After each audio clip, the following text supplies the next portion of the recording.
ធ្វើឲ្យខ្ញុំឆែចោស្រឡាញ់គ្នាធ្វើអ្វីបើមិនដែលខ្វល់ទុកខ្ញុំចោលឲ្យនៅឯកាដំបងដូចជាខ្វល់ខ្លាំងណាស់ក្រោយក៏ផ្លាំងផ្លែខំធម្មតាស្ងួនសួរនាំតែងទួយមិនតបខឹងជីវ៉ាខ្ញុំជឿសាក្រុមពេលគេសំបែងនៅម្នាក់ឯងក៏បានគ្មានបញ្ហា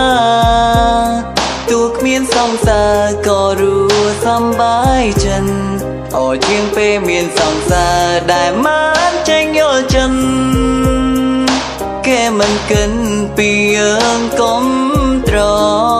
នៅម្នាក់ឯងក៏បានមិនអីទេ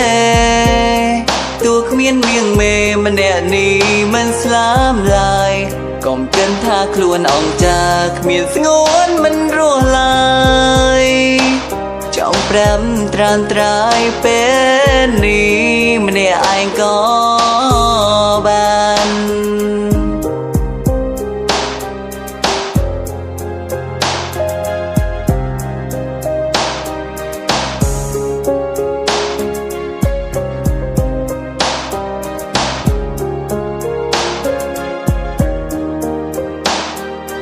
ដំបងដូចជាខ្វល់ខ្លាំងណាស់ក្រោយក៏ផ្លាំងផ្លែខំធម្មតាស្ងួនសួរនាំតែងទួយមិនតបខឹងជីវ៉ាខ្ញុំជឿសាក្រុមពេលគេសំបែងនៅម្នាក់ឯងក៏បានគ្មានបញ្ហាទោះគ្មានសង្សារក៏รู้សំបាយចិន